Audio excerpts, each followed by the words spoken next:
O programa a seguir é livre para todos os públicos.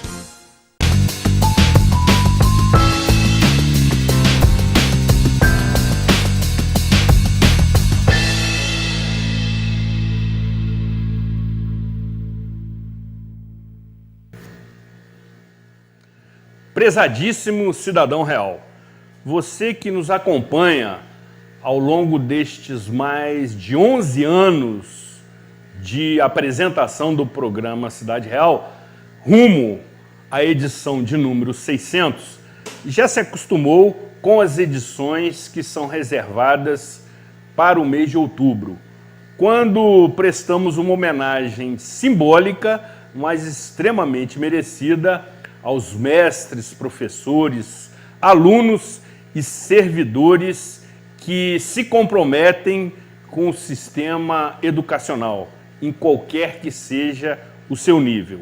Mais do que uma profissão, ser professor é ter missão, mas esse reconhecimento precisa acontecer.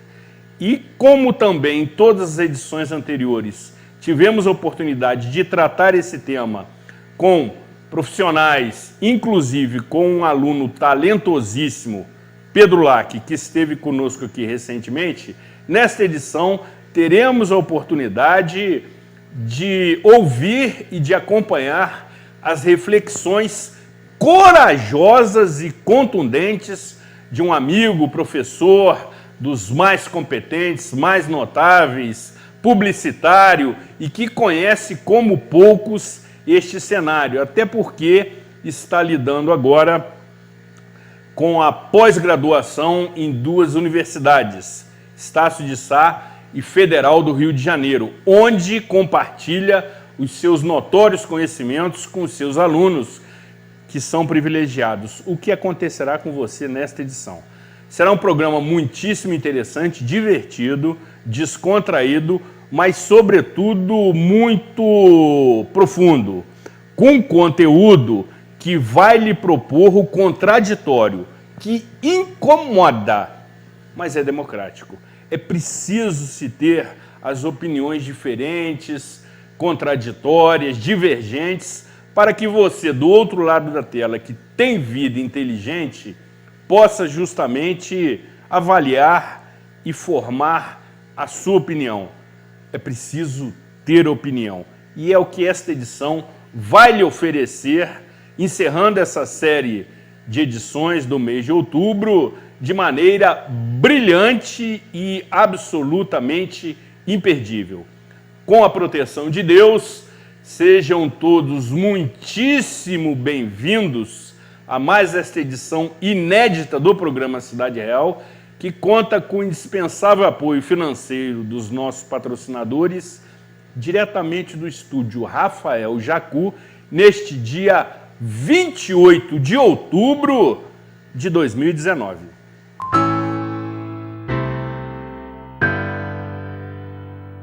Acesse tvzoom.com.br e fique por dentro das principais notícias de Nova Friburgo. É o jornalismo de 19 anos com a marca TV Zoom, agora também em um portal de notícias. tvzoom.com.br, a sua notícia na internet. Segurança, bom atendimento e comodidade. Muitos anos de trabalho, de conquista e dedicação. Todos os dias, o Plano SAF está em sua vida. A todo momento, o Plano SAF só pensa em você. Todos os dias, o Plano SAF está em sua vida. A todo momento, o Plano SAF só pensa em você. Plano SAF, o seu amigo de todas as horas. Nova Friburgo mais verde. Ser sustentável é fácil. Vamos começar. Use ecobags. Não use sacolas descartáveis. Use transporte alternativo. Vá de bicicleta, a pé ou de carona. Dispense o canudo. Vamos diminuir o consumo de plástico. Com essas 3 ações, em um ano, você economiza 3 kg de lixo, mais de 60 litros de água e 30 horas de energia. Vamos Pensar Mais Verde, uma iniciativa da Prefeitura de Nova Friburgo, 200 anos. Apoio EBMA. Estamos nos renovando para levar o melhor até você. Mais comodidade, mais conforto, mais variedade. Aproveite! A Giga Farma, agora sob nova direção, tem tudo o que você precisa e com um precinho que faz bem para você. O melhor atendimento, os melhores medicamentos e uma completa linha de produtos para a sua beleza. Farmacêuticos dedicados para atender a sua necessidade. Aqui tem muito mais vantagens. Giga Farma. Venha ser Giga, porque cuidar de você é o que nos move.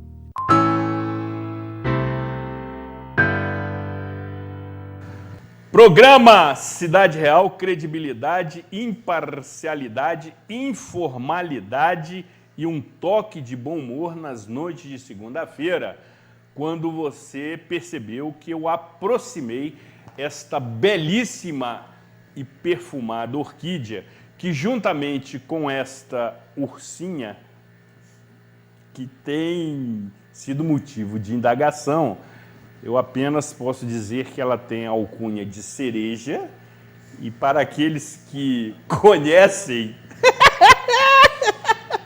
um pouco do enredo, já saberão por que eu estou me referindo carinhosamente desta forma. Para lhe chamar a atenção, querida telespectadora, acerca do Outubro Rosa. Temos tido diversas manifestações, caminhadas, ações, reuniões, almoço de solidariedade, especialmente nesse mês de outubro. Mas é preciso que esta campanha, ou sobretudo a atitude, não tenha calendário, não tenha prazo de validade. Você, mulher, precisa se autoexaminar. Até porque o exame é muito simples, você pode fazê-lo em sua própria casa, durante o banho, apalpando os seus seios e verificando se existe algo irregular. Por exemplo, um simples caroço, uma simples protuberância. E assim sendo, procure imediatamente atendimento médico. Uma vez que as estatísticas mostram, minha querida, que você está num grupo de risco, no que se refere ao fato de que, estatisticamente e comprovadamente, 1 em cada 8 mulheres vai ter câncer de mama. 1 em cada 8. Você está nesse grupo. Então é preciso que você se autoexamine. E no nosso país, cerca de 30 mulheres morrem por dia vítimas do câncer de mama. A boa notícia é que, se detectado com a devida antecedência, existe a possibilidade de cura de até 95%. Então veja, se o autoexame detectar algo que você estranhe, busque atendimento médico preventivo, porque a chance de cura é quase próxima de 100%. E aí você evita uma série de outros tratamentos que são muito prejudiciais à sua saúde. Fica aqui mais uma vez, mais do que a nossa solidariedade, o nosso apoio, o nosso alerta, para que você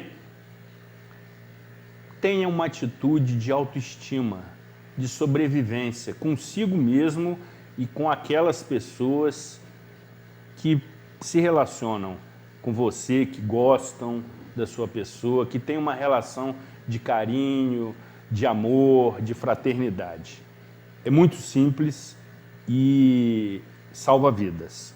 E na próxima edição começaremos a campanha do mês Novembro Azul, que aí se refere às questões que envolvem a detecção do câncer de próstata nos homens, que também é muito sério.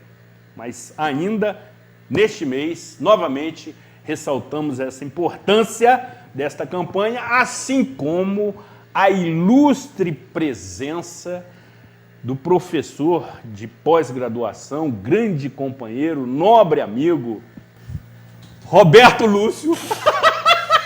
Isso é traição, isso é traição. Aqui, cara, legal te ter aqui. Prazer é todo meu. Você é um cara do bem, eu gosto muito de você, mas, sobretudo, a direção da TV Zoom e a produção do programa se sentem absolutamente honradas com a sua presença. Seja muito bem-vindo. Prazer é todo meu. Para mim é de muito gosto estar aqui.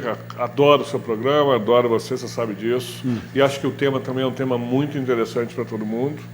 A gente falar de educação num país que precisa tanto de educação, né? A gente precisa melhorar, a educação está ligada à riqueza, está ligada à saúde, está ligada ao bem-estar, está ligada a muitos fatores positivos, então falar de educação é algo importante demais para a gente. E aí, já nesse viés, você que está na prateleira de cima, porque tem a oportunidade de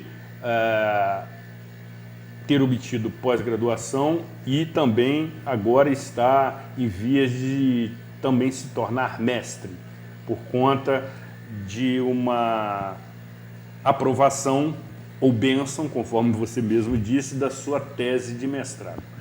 Dessa prateleira de cima, qual é o cenário que você olha ao redor quando se fala em educação no nosso país?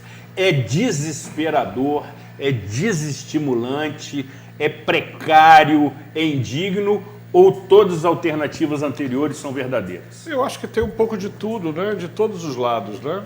Eu acho que você bem disse na abertura do programa que ser professor é uma missão.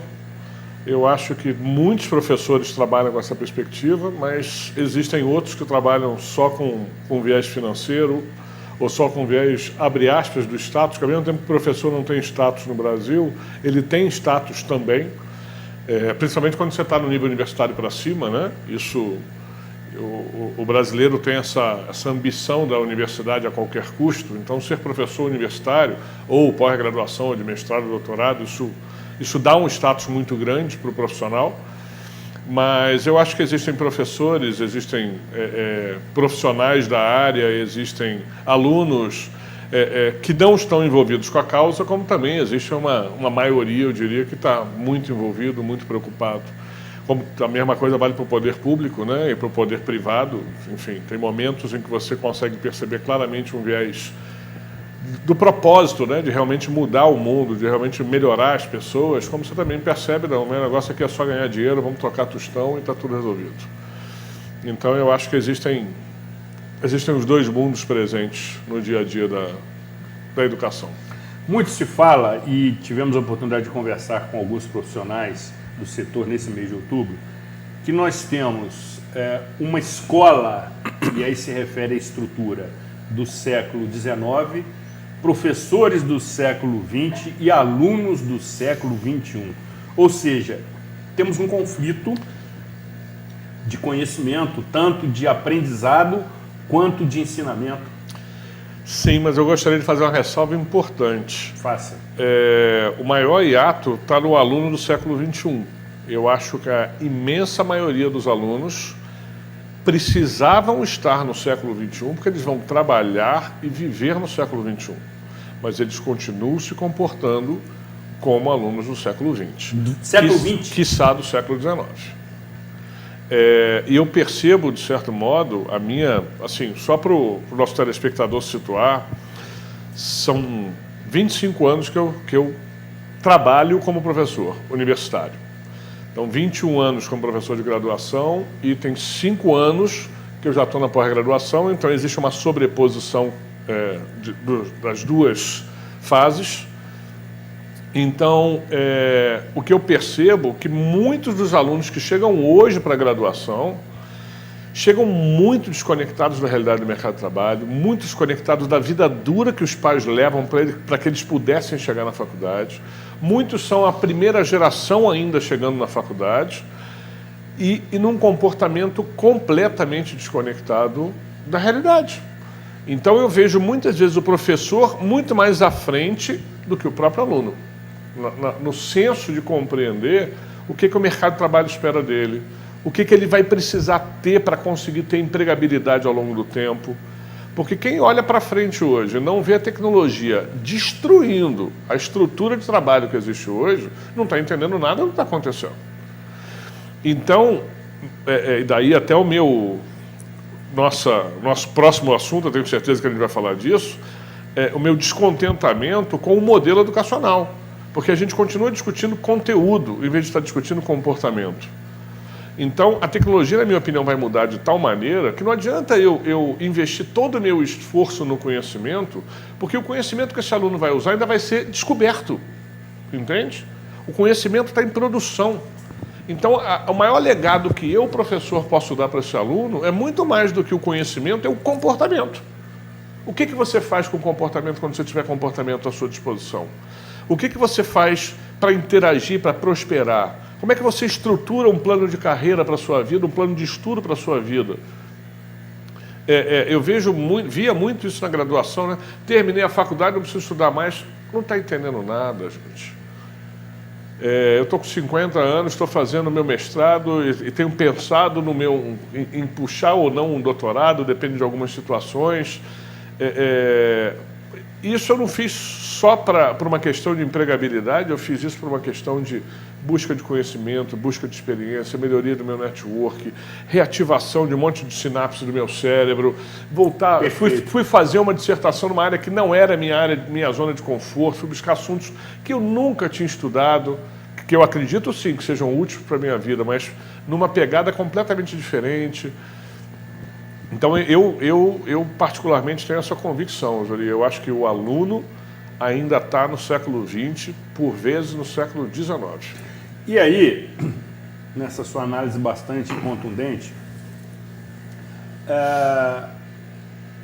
o recém-formado, o aluno profissional, que, por exemplo, alcançou uma graduação, que é a primeira etapa, ele vai encontrar muitas dificuldades em se inserir no mercado, porque ele não teve a oportunidade de ser, vamos dizer assim, provocado no seu curso sobre essas questões, que mostram que deve haver o preparo para uma realidade que está cada vez mais, eu diria, intensa, mais cruel, mais competitiva, e ele chega ao mercado despreparado.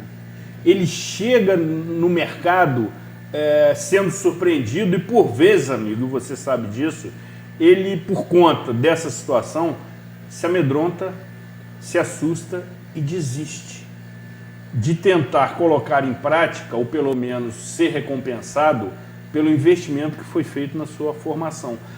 Esse ato, que eu gostei desse termo que você usou, ele precisa ser corrigido no ensino pedagógico. Como tratar essa questão, ainda, para usar um termo da minha época, nos bancos escolares? Como promover mudança na forma que se ensina para preparar aquele profissional para a realidade que ele vai encontrar?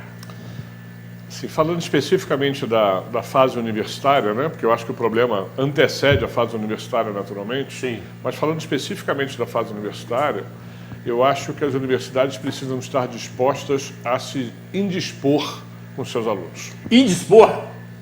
Porque hoje o que eu percebo, o que eu imagino, né, é que as universidades têm uma necessidade muito grande de captação de alunos.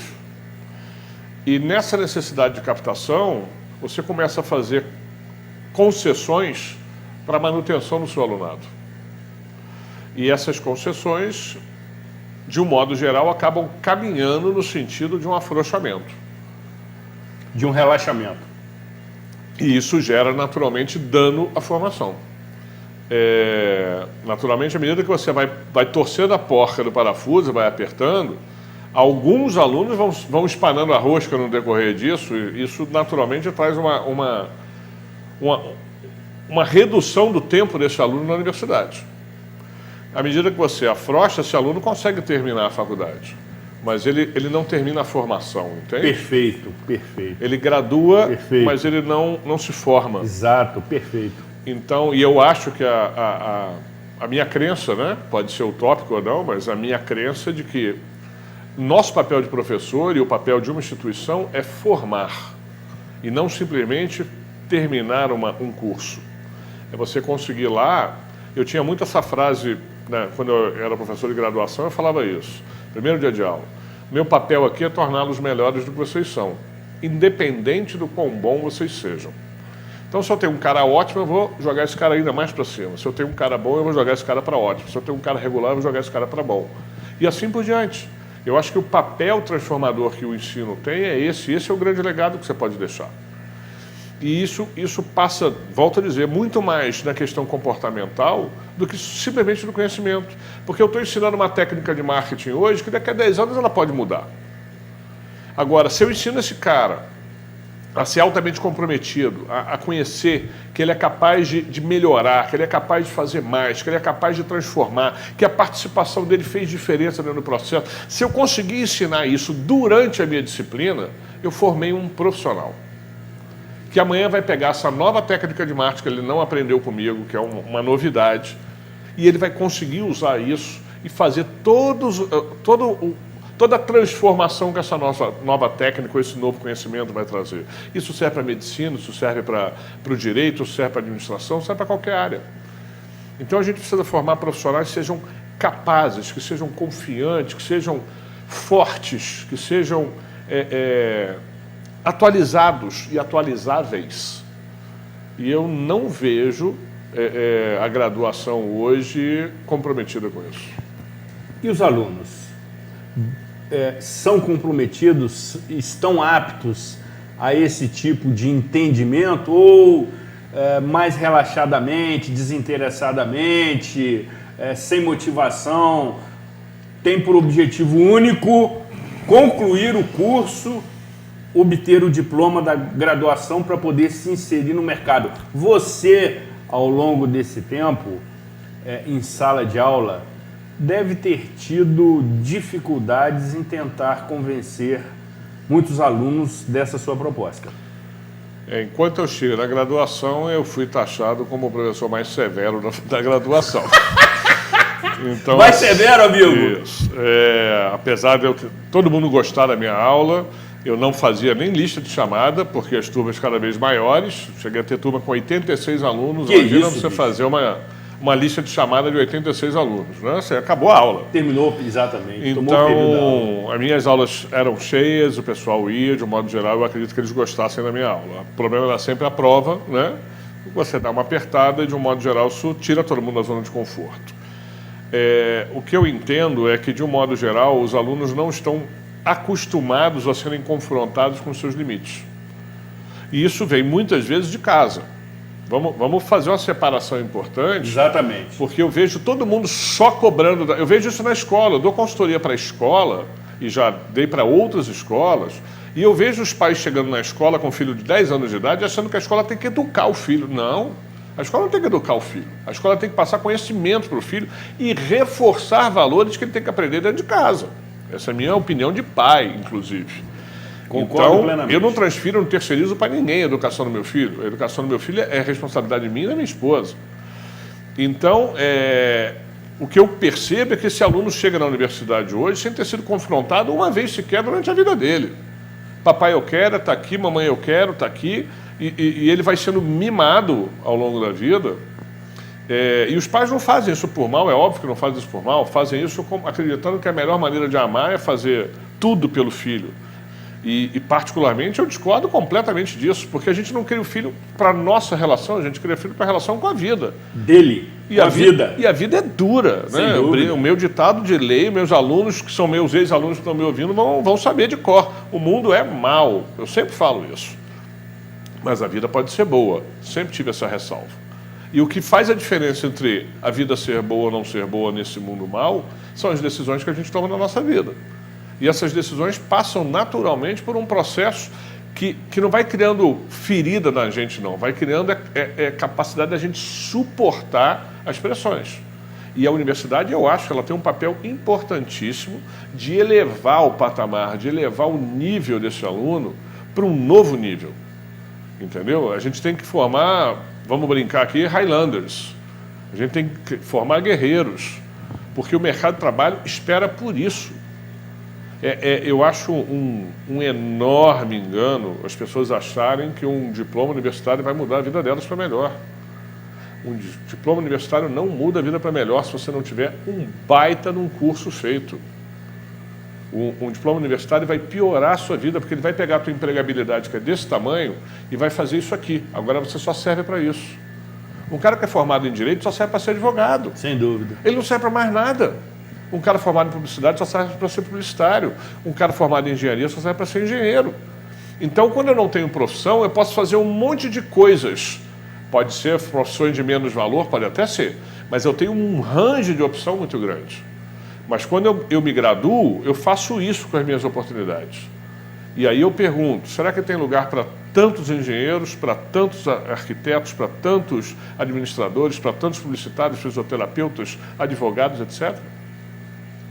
Então, hoje a gente se forma bem, capaz, apto, ou a gente vai ter problema para o resto da nossa vida. Você fez uma observação muito interessante da qualidade das instituições de ensino. Por conta de um modelo que eu entendo que ele propõe formação por atacado, existe uma proliferação de inúmeras instituições de ensino pelo país afora, mas que não tem, por falta, sobretudo, de acompanhamento e fiscalização dos órgãos competentes, um ensino de qualidade. E aí, nesse sentido, quero ouvi-lo acerca do ensino à distância, o que foge dos padrões convencionais. Eu, por ser formado em engenharia como aluno raiz, não convivi com essa possibilidade. É uma alternativa interessante porque temos observado que, por vários interesses e circunstâncias, a educação à distância tem proliferado. E você sabe disso muito melhor do que eu. A oferta é absurda, por preços convidativos, por situações absolutamente sedutoras. Certo. Isto posto, queremos ouvi-lo. Eu acho que é democrático, eu acho que é uma tendência indiscutível, mas eu acho que uma universidade 100% à distância, eu, pessoalmente, não acho que seja o ideal, porque eu acho que o aluno fica aleijado, alijado, afastado, isolado, ele perde um convívio da universidade, que eu acho que é uma parte muito importante. Sem dúvida. Que é o olho a olho com o professor, o olho a olho com o colega, é a conversa do corredor. Não é só o cuspe do professor caindo em cima dele, não. Eu acho que a próprio convívio com seus colegas é uma parte importante.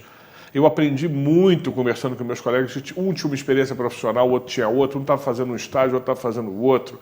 Então, e consegui também ensinar, porque eu tinha que pagar minha faculdade, então eu fui permutando, eu fui fazendo estágio, eu fui fazendo trabalho na área, eu fui fazendo tudo que eu podia para conseguir ter dinheiro para pagar minha faculdade.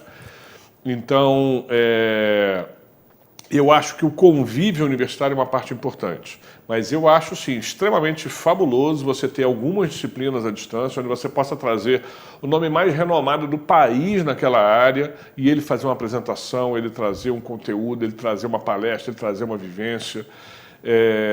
Eu acho que isso também é algo que a gente tem que conectar com a realidade de hoje. Mas, é fato, existem algumas experiências caça-níqueis no mercado hoje. Caça-níqueis. Indiscutivelmente. E eu volto a dizer, temos que tomar muito cuidado, porque o diploma universitário restringe a nossa realidade. E, encerrando esse bloco, como identificar, para aqueles que estão nos assistindo nesse momento e que estão pretendendo, inclusive, se inscrever num ensino à distância, num curso à distância, aqueles que oferecem conteúdo de qualidade, seriedade, responsabilidade. Existem ferramentas que possam obter uma avaliação de determinado curso oferecido por alguma instituição? Eu usaria o bom senso. Eu acho que verificar profissionais na área que sejam formados por essa instituição. Usar o próprio MEC, as avaliações do MEC a respeito dessa universidade. Conhecer as instalações não só da sala de aula virtual que ela tem normalmente localizada na cidade, mas tentar conhecer todo o conteúdo, toda a estrutura que essa universidade tem remotamente na sua sede, para conseguir descobrir qual é o quilate, né? Qual é a possibilidade, o que promete esse curso. Quer dizer, a procedência. Isso. Eu acho que é um bom caminho para conseguir fazer isso. E existem hoje dezenas de sites que fazem avaliação de tudo, né? Emitindo opinião, enfim. Até um Reclame Aqui você consegue muita informação hoje do que você quer comprar antecipadamente, né? Então esse é um lado muito bom da tecnologia hoje, que o mundo virou opinativo. Então, eu sou publicitário, sei da importância da publicidade, mas não adianta de nada eu ter uma publicidade espetacular do lado de cá e um monte de gente falando mal do lado de cá, tá certo? Até porque as pessoas vão acreditar mais nisso aqui. Mas eu não vou conseguir ter um monte de gente falando bem do lado de cá se eu não tiver publicidade do lado de cá para motivar. Sem dúvida. Então, eles não concorrem, e pelo contrário, elas se somam e geram um efeito muito maior. Então, procurar informação na internet hoje sobre alguma coisa ajuda muito para a gente ter uma ideia se é um bom caminho ou não. E é justamente o que nós trataremos no próximo bloco, além, evidentemente, desse mundo, eu diria, quase que limitado da tecnologia que pode ser utilizada na formação profissional, como também estaremos tratando de algo polêmico no que se refere ao conteúdo proveitoso do que se estuda. Você que passou já anos da sua vida nos bancos escolares, já pensou, já refletiu sobre o que você aprendeu? Se realmente faz a diferença no seu exercício diário, na sua profissão, na sua rotina, ou estamos ocupando tempo com informação desnecessária, apenas por conta de uma grade curricular que poderia ser mais objetiva, mais pragmática, preparando o profissional realmente para um mundo que, segundo o professor Roberto Lúcio, eu adoro nomes compostos, é mau, mas a vida pode ser boa. Sensacional. Depois do intervalo, queridíssima Jussara, nossa repórter cinematográfica, retornaremos tratando dessas questões polêmicas, mas que precisam ser abordadas. Não saia daqui, afaste-se do seu controle remoto.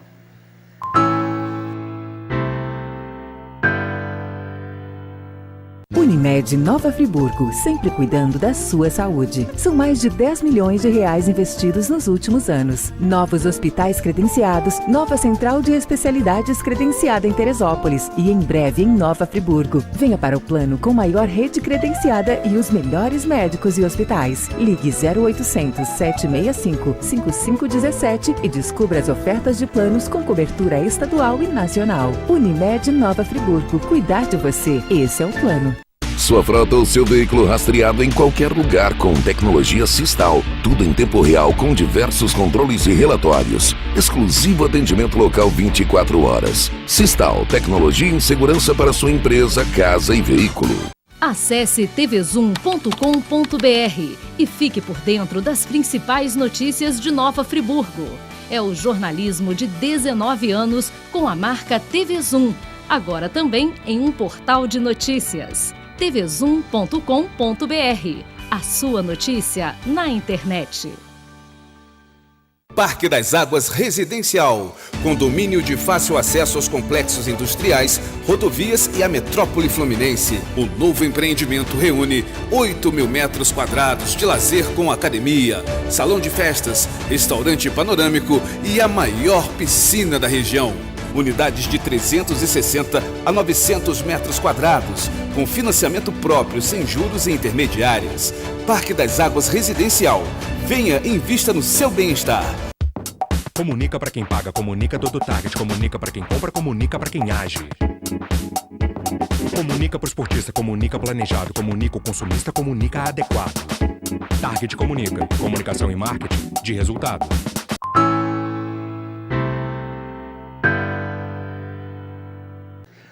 Programa Cidade Real, credibilidade, imparcialidade, informalidade e um toque de bom humor nas noites de segunda-feira. E eu fico aqui me divertindo com a posição dessa orquídea, porque na realidade acaba sendo também um indicador de audiência. Depois as pessoas comentam comigo naquela ocasião que nos encontramos e que eu qualifico como sendo o Ibope da calçada. E aí observam todos os detalhes, como, por exemplo, ainda a utilização dessa tipóia, que permanecerá aqui pelo menos até o final de novembro, uma vez que, segundo a versão oficial,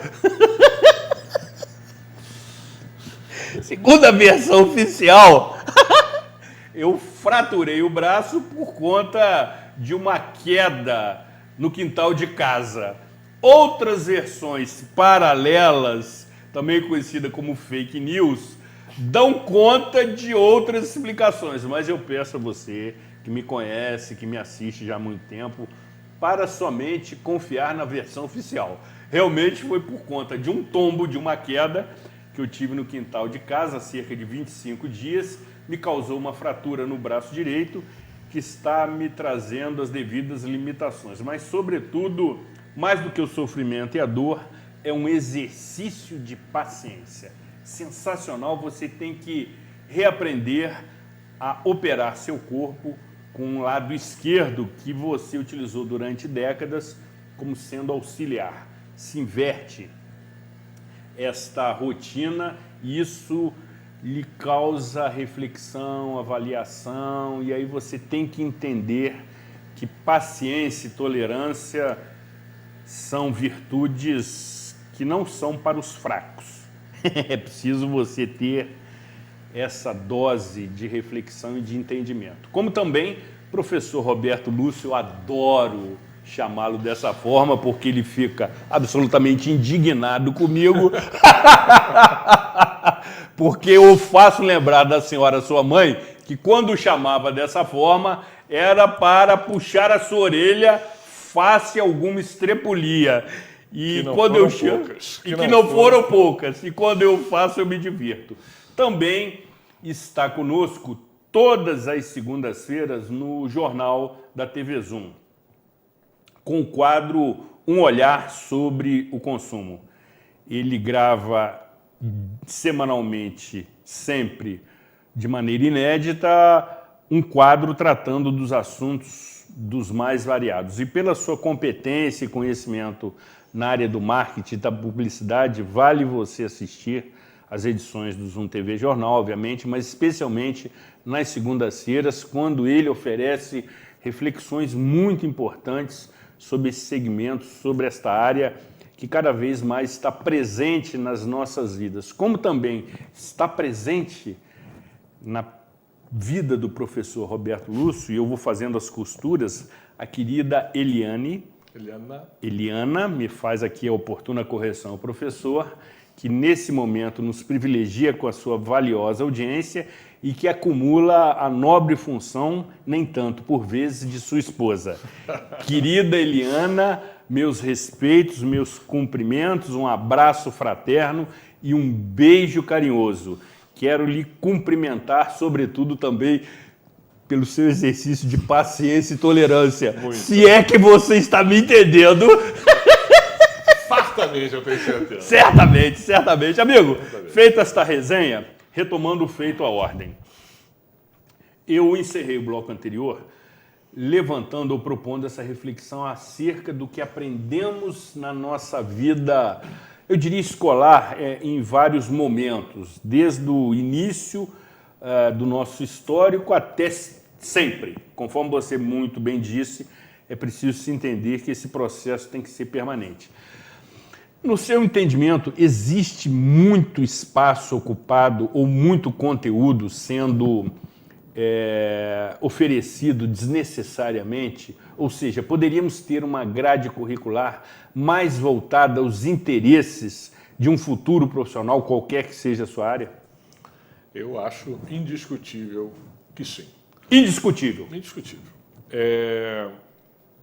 Eu acho que existem algumas desconexões no mundo muito importantes, né? E que acabam por gerar muitos problemas. Então, assim, uma convicção que eu tenho é que todo o ensino deveria estar, de alguma maneira, conectado ao mundo profissional. O mundo acadêmico tinha que conversar de maneira sistemática com o mundo profissional. Então, a primeira coisa que eu acho é que os professores tinham que estar ligados ou a uma área profissional ou a uma área de pesquisa. Eu acho que os professores que têm esses status, eles têm uma conexão melhor para conversar com o aluno. Ou seja, um professor que é só acadêmico, eu acho que ele está naturalmente com um pouco menos do que ele deveria ter para entregar para o aluno. A não ser que a gente esteja falando de uma formação de professor, que aí a conexão é direta. Mas no momento que eu estou falando com um universitário sobre aspectos do mercado de trabalho que eu vivencio, eu tenho muito mais respaldo para falar isso com ele. Certamente. No momento que eu faço parte de uma pesquisa acadêmica, seja ela científica, seja ela de produção científica ou de produção de conhecimento ou de tecnologia, e eu falo com esse aluno, eu tenho muito mais capacidade de falar sobre esse assunto. Então, a primeira coisa que eu vejo é que existem muitos professores que não têm conexão nenhuma com o mundo. Ele sai da casa dele para a universidade, da universidade para a casa dele. Não tem conexão com o mundo. Entendeu? Então, eu acho que isso não deveria ser o modelo ideal. A segunda coisa são os currículos. E aí não serve só para a universidade, serve para o ensino médio. Assim, a minha sensação no ensino médio é que às vezes a gente está lidando com a situação que é o seguinte: o aluno é novo demais para escolher a profissão ou para se formar numa profissão, mas já está crescidinho demais para continuar falando daquilo que já se falou até então. Então parece que se inventa um monte de informação e coloca para ele estudar, e que dificilmente ele vai usar aquilo na vida dele depois. Um aluno que vai fazer, por exemplo, publicidade, o que ele estudou de química física, ele não vai usar isso em nada. Um aluno que vai fazer biomédica, está estudando lá literatura, ele não vai usar aquilo em nada. E eu não tenho nada contra o cara aprender, eu sou a favor de todo conhecimento é bom. Eu tenho contra o cara ser reprovado. Imagina, eu posso perder um grande médico porque ele foi reprovado em literatura. Perfeito, perfeito. Eu posso perder um grande publicitário porque ele foi reprovado em física. Então, eu sou da opinião de que a gente deveria ter áreas de conhecimento, isso vale, inclusive, eu acho, dentro da própria graduação, onde eu me formo, o que me vale é o meu CR, não é minha nota individual, é o meu coeficiente de rendimento médio. Porque eu posso, por exemplo, eu sou publicitário, mas eu não gosto nem um pouco, vamos supor, de uma disciplina lá de estatística, tá certo? A gente tem que estudar estatística na faculdade de publicidade. Então a minha nota em estatística pode ser uma nota mais baixa, mas eu sou um cara criativo, excepcionalmente criativo, e eu tiro 10 em criação. Então isso compensa o meu CR e eu sigo no meu caminho. Como imagina lá um advogado que, de repente, o cara é péssimo em matemática, ele vai ficar reprovado em direito financeiro, mas ele é uma sumidade no assunto de direito familiar. Eu acho errado você ter um modelo onde você impede que uma pessoa que seja excepcional em alguma coisa muito bom siga à frente, porque ele é ruim numa outra coisa.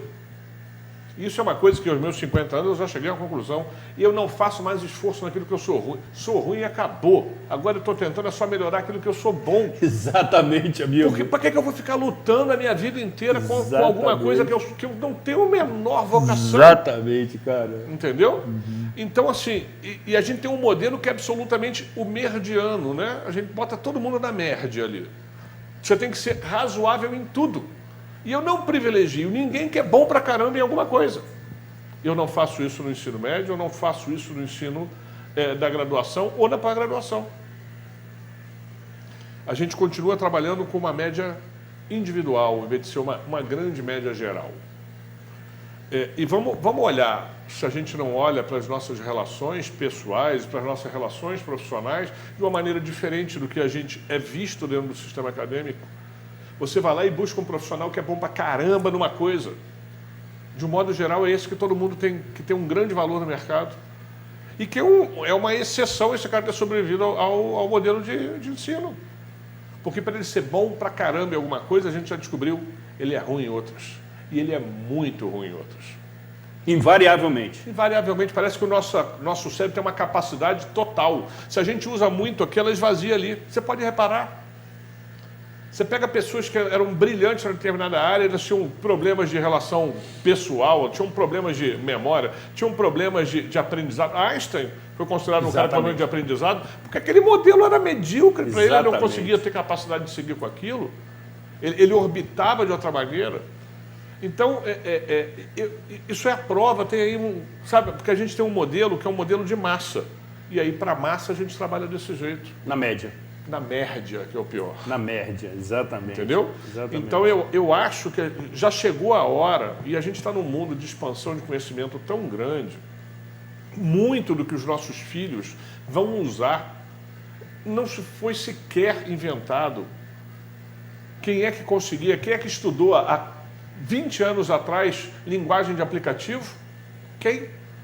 Para fazer tudo que está na palma da nossa mão hoje no celular. Não precisa nem tanto tempo, amigo. Até. Exato, um dos programas que eu gravei há pouco no Jornal da TV Zoom falava exatamente sobre isso, como o celular destruiu a cultura disruptiva de tantos negócios, como uma calculadora, uma lanterna e por aí vai. Então, assim, está claro que o mundo está mudando a uma velocidade absurda. E eu continuo discutindo um modelo lento, como você falou, do século XIX, do século XX, e não estou preparando um cara para o século XXI. Esse cara não chegou preparado para o século XXI, porque o próprio modelo educacional não fez isso, a família também não fez isso, esse cara está chegando lá de charrete. De charrete? E eu tenho que entregar um Uber voador para esse cara na saída. Charrete é sensacional, um clássico. Entendeu? E esse é um ditado que a gente usa muito em marketing, né? O melhor fabricante de charrete quebrou fazendo a melhor charrete. Então, todo mundo fica achando que qualidade é o must. Não é qualidade, não, é a capacidade de acompanhar o tempo das coisas. Isso é o que dá sobrevivência.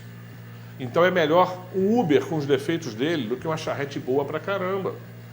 E a gente continua ali tentando fazer um modelo perfeito e por conta de uma perfeição, a gente está ali agarrado no modelo que não funciona mais.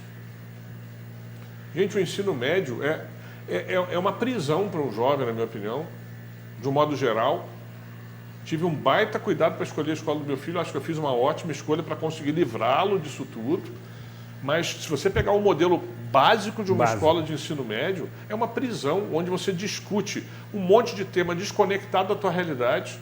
Você não consegue entender aquela física, você não consegue entender aquela matemática, você não consegue entender aquela química, você não consegue entender aquela literatura. Está tudo desconectado, você ainda não sabe o que você vai fazer, então você não consegue achar que aquilo é importante para você. De um modo geral, o professor não conecta isso à vida dele. Eu lembro que eu dava aula particular de geometria, quando eu estava ali no primeiro ano do ensino médio, para aluno de 7º, 8º ano, para tentar fazer um dinheirinho. A primeira coisa que eu fazia para explicar, olha, vamos pegar um campo de futebol, você gosta de futebol? Beleza, vamos lá. Vamos calcular o tamanho dessa circunferência aqui no campo no centro do campo. Vamos entender aqui um triângulo, como é que funciona se eu estivesse batendo um escanteio para o cara cabecear na área, para tentar trazer algum tipo de perspectiva que fizesse sentido. De utilidade. O mínimo de interesse, para ele conseguir raciocinar, beleza. Então, se eu chutar assim, a bola vai para cá, vai percorrer um tamanho maior do que para cá. Então, eu conseguia mostrar que um cateto ficava maior do que o outro. Para o cara conseguir ter o mínimo de interesse naquele assunto, e o cara tirava nota boa. Como é que um garoto de 15 anos de idade conseguia ensinar um troço para um garoto de 12 que um professor com 20 anos de colégio não conseguia fazer? E eu ainda vejo isso acontecendo, nas universidades. Nas universidades. Entendeu? Tem professores que dão aula de uma cadeira que ele simplesmente nunca vivenciou aquilo. Ele não trabalha com aquilo, ele não vive aquilo, ele nunca fez aquilo. Como? E aí são surpreendidos pelos alunos, imagino, por conta desse equipamento. Exatamente. Mas eu acho que os alunos estão muito longe da tecnologia ainda. Estão longe da tecnologia? Longe. Eles acham que o celular serve para isso, para mandar o WhatsApp, para entrar no Instagram, Facebook cada vez menos, Snapchat, se for mais novo, pedir comida e paquerar, né? Tem lá o de paquera também. Sensacional! A minha esposa não deixou eu instalar no meu celular, não sei porquê. É exatamente estranho. E o aluno, a tecnologia parou aí. Parou aí. Eu já dei muita aula para graduação em 7º período e vi aluno que nunca tinha aberto um Excel, aluno de administração que não tinha aberto um Excel. Que isso? Você tinha que explicar ali o básico. Olha, tem a linha, tem a coluna, quando os dois se encontram, surpresa, chama a célula. Era assim que você tinha que dar aula, porque o cara nunca tinha aberto um Office. Outro dia eu recebi um currículo na empresa, uma página, natural. Né? Eu parei meu dia para responder para a criatura o e-mail. Falei, fulana, estava lá o nome no currículo, né? Fulana. Eu entendo que seu currículo tem apenas uma página porque você não tem experiência. Esse não é o problema. O problema é ele ter 11 erros de português. Que isso? E você não ter usado o F7 do seu Word para consertar. É uma tecla mágica. Usa o F7. Porque eles estão acostumados com o celular que o WhatsApp vai corrigindo as coisas, né? Exato. Então, está salvando. Agora, o Word nem sempre faz isso automático. Se o cara não tiver configurado para ser automático, ele não corrige. 11 erros de português em uma página. Querendo um emprego na área de publicidade. Publicidade você trabalha com o quê? Linguagem. Não é linguagem, gente. Então, assim, eu acho que o aluno ainda está muito longe da tecnologia. Muito longe? E ainda cobra, ainda espera que a universidade faça esse papel. Esse papel é do aluno. Ele tem que ir lá abrir o Word, fuçar aquele troço, abrir o Excel, fuçar aquele troço, entrar no navegador e entender como é que aquele troço funciona basicamente. Ele tem que estar antenado. O cara não sabe configurar muitas vezes o celular dele. É verdade. É verdade. Eu estou cansado de ver 50 que dá show nessa garotada de 20 anos em celular e em Switch Office. Não estou nem falando de softwares complexos, específicos, não. Um AutoCAD, não, nada disso. Vamos para o básico. Então, eu acho que tem um imenso dever de casa para ser feito por todos os envolvidos. Nós, professores, e eu me envolvo, eu faço o meu meia-culpa, eu preciso melhorar. A universidade tem sempre a oportunidade de melhorar, de trazer essas tecnologias. Eu sou a favor, volto a dizer, desse ensino à distância fazer parte desse mix, né, de conhecimento, mas não somente. Eu acho que as escolas precisam melhorar e podem melhorar, mas, sobretudo, a transformação tem que passar pelo aluno. A maior responsável por isso, na minha opinião, é o aluno. É o aluno? Eu acho. É o aluno. Ele tem que virar e falar, eu quero mais. Ele tem que falar, eu quero mais. Ou seja, não é o sistema num primeiro momento. Eu acho que eu falei disso até outro dia também num programa do Olhar sobre Consumo. Vamos parar de terceirizar a culpa. Vamos cada um trazer para si a sua culpa. E assumir uma culpa não é uma vergonha, nem é necessariamente algo ruim. Eu acho que a partir do momento que você enxerga uma limitação e coloca isso na mesa, você abre uma grande oportunidade, não para um ataque, mas para uma negociação. Mas, amigo, aí acrescentando o seguinte, e já estamos na reta final e o tempo passa muito rápido, o assunto é muito interessante, você é muito inteligente, mais do que uma entrevista é uma aula, eu não tenho dúvida disso. Você propõe o diálogo, mas nós estamos vivendo num mundo da intolerância. Como contemplar as duas situações? Se a educação não for o primeiro caminho para mostrar saída para a intolerância, aonde a gente vai achar essa saída? Não tem outra saída, Zolio. A educação precisa, inclusive, ensinar para todo o resto todas as outras facetas do mundo que a intolerância precisa ser tratada e ela tem saída. O que a gente vai fazer? Vamos desistir? Tem um ditado que eu gosto muito da Sarah Westphal, se não me engano é esse o nome dela, que ela diz o seguinte: se quem quase morre ainda vive, quem quase vive já morreu. Muito bom. Repita. Se quem quase morre ainda vive, quem quase vive já morreu. Isso para mim é um lema. Então, assim, nada a meia boca. A gente não pode se conformar com menos. Muito bom. A gente só tem uma vida e a gente tem uma oportunidade da vida de tocar um coração que seja. Vamos atrás disso. Naquela turma de 86, eu tinha certeza que eu não ia virar a vida de 86. Até pela incapacidade física da coisa. mas eu entrava determinado a pelo menos virar um coração ali, entendeu? E, particularmente, eu lecionei por 21 anos para a graduação, ganhei 24 homenagens de Paraninfo ao patrono. Muito bom. Sendo um professor carrasco. Severo. Então, Severo. eu acho que eu consegui tocar muitos corações nesse caminho e, então, eu acho que dá para ser. E aí, tem um aspecto que você disse que eu entendo fundamental. A importância da base familiar. No campo dos ditados, ou dos provérbios, ou das sabedorias, tem uma muito interessante que se aplica a essa situação. Se você quer que a escola seja a sua segunda casa, você deve fazer da sua casa a primeira escola. Perfeito. 100%. Você tem que inverter a ordem. É óbvio. Você tem que começar com a formação não científica, acadêmica. Não, esse é o papel da escola. Dos valores humanos e morais. Isso. Em casa. Da curiosidade, do interesse, do fazer bem feito, do fazer mais, do fazer o que está além da tua obrigação. De saber escolher. Isso. De assumir responsabilidades, de assumir culpas, de se desculpar por aquilo que faz errado. Olha que coisa rara a gente ouvir desculpa. É verdade, amigo. É verdade. O mundo não tem mais permitido esse tipo de reconhecimento, que eu entendo até ser nobre. A coisa mais comum, e era o que mais me irritava na universidade da graduação, era no dia depois da prova, o cara vir reclamar da correção. A culpa era sempre do professor. Reclamava da correção. A culpa é do professor. O cara é incapaz de virar e falar, pô, professor, eu fiz menos aqui, eu vacilei. Olha, essa conduta... não que eu não possa ter errado, é óbvio que eu posso ter errado, já errei, já fui lá corrigir ponto, olha, me desculpa. Mas não é disso que eu estou falando, de você errar uma correção. Sim. O cara respondeu, você contou os pontos. Não, estou falando de você pegar conteúdo e a pessoa querer discutir o conteúdo com você. Que ela não sabe ser negada, ela não sabe ser... ela nunca errou. E você ser o primeiro a fazer isso com uma marmanjo de 23, 25 anos de idade, eu acho meio traumático, complicado. Meio tardio, né?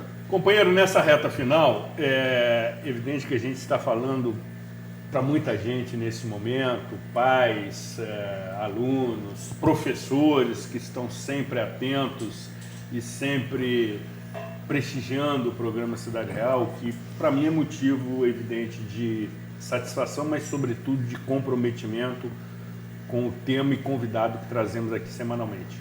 Qual a sua orientação para aqueles que estão pretendendo ingressar no mercado, independente da formação, da profissão, da opção, do momento?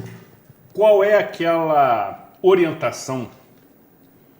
Não é nem dica, porque dica se aplica muito, por exemplo, a pratos culinários. Dica para tirar o gosto de queimado do feijão.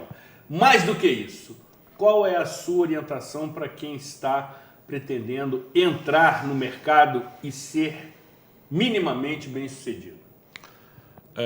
A primeira coisa que eu diria indiscutivelmente é faça o melhor curso que você puder fazer. E eu não estou me referindo à melhor universidade, eu estou me referindo ao melhor comportamento que você possa ter dentro da universidade que você estiver. Eu fiz 6 períodos de graduação numa federal para engenharia e larguei. Depois fui fazer minha publicidade numa particular. Minha vida deu certo, fiz uma particular. Então, e não era uma particular de primeiro nível porque eu não tinha grana. Fui para uma particular intermediária. Boa. Agora, eu fiz muito bem feito o meu curso, eu conversei muito com os professores que eu achavam que eram sérios, porque não pensa que é só Friburgo tem problema, não. Você tem problema na Faculdade do Rio de Janeiro, você tem problema na Faculdade de São Paulo, você tem problema na Faculdade dos Estados Unidos, você tem problema em qualquer lugar. Então, que isso é uma máxima que eu sempre ouvi aqui, né? As pessoas falando mal de Friburgo. Não pensa vai para o Rio e vai achar o estado da arte, porque isso é sonho, tá certo? Utópico. Friburgo tem muitas qualidades, muita gente muito boa. Eu conheço professores daqui espetaculares, dedicados, comprometidos, capazes, enfim. Até no meu mestrado, no meu agradecimento do meu mestrado, eu coloquei isso, que eu precisei da ajuda de muita gente para conseguir fazer a minha dissertação.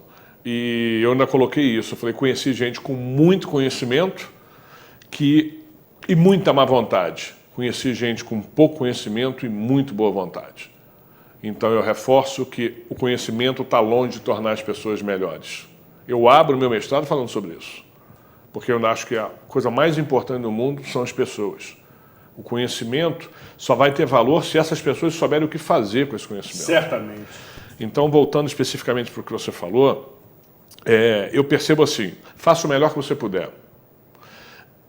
Se dedique nas aulas, se dedique nos seus trabalhos, faça um currículo bem feito, faça um currículo diferente. E o diferente não é papagaiado, não é bobo. Onde você demonstre um pouco do que você quer, um pouco do quem você é, e vai atrás.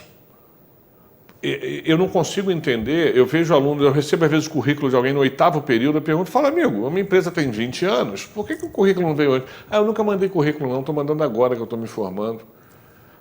O que esse cara está achando? Que ele vai ganhar um diploma, com isso ele já vai ser contratado para a vaga daquilo que ele se formou, ganhando piso salarial no mínimo, férias de 30 dias, e a vida dele vai subindo. Aí eu volto a dizer, cadê o pai e a mãe desse cara que não falou para ele no 4º período? Meu filho, está na hora de você ir atrás de um estágio. Não acha que está na hora, não, de você largar essa vida de Nutella e começar Nutella é ótimo. A cuidar da sua vida? Meu filho está no ensino médio, 1º ano, nas férias dele, trabalhou 4 horas por dia na empresa. Nas férias dele. Começar a entender e virei para a galera que trabalha no escritório e falei, ó, não é para tratar como estagiário, muito menos como pai, filho do dono, não. É para botar para se lascar.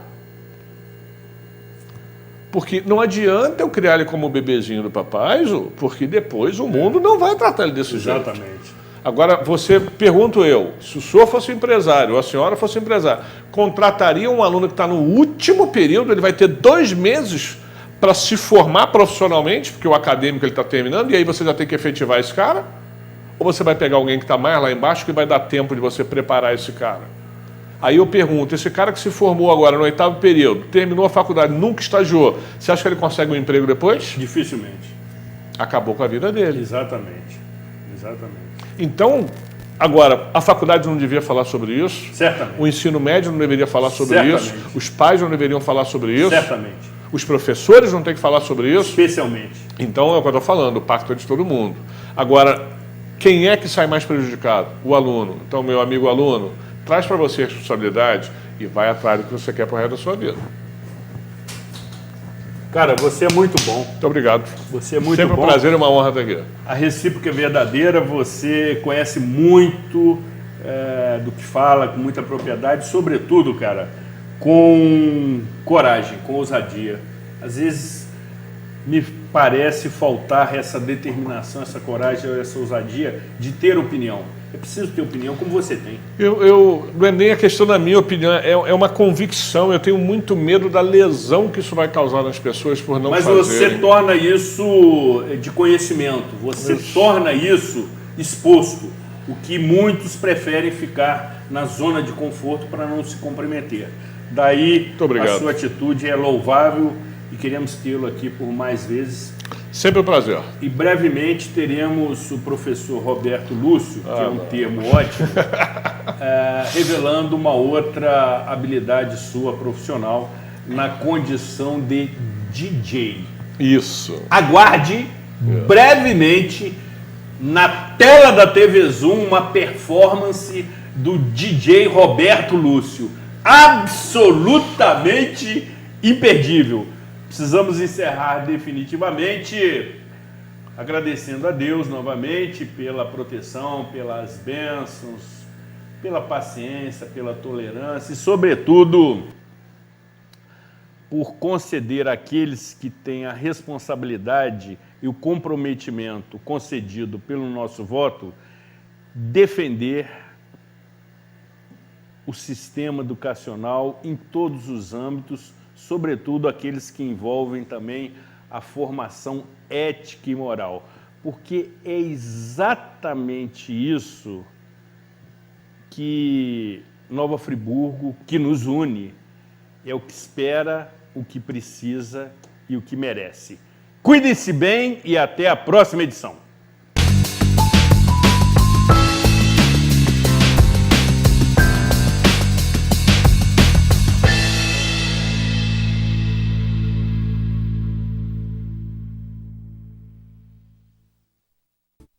Este e outros programas você assiste no aplicativo TV Zoom.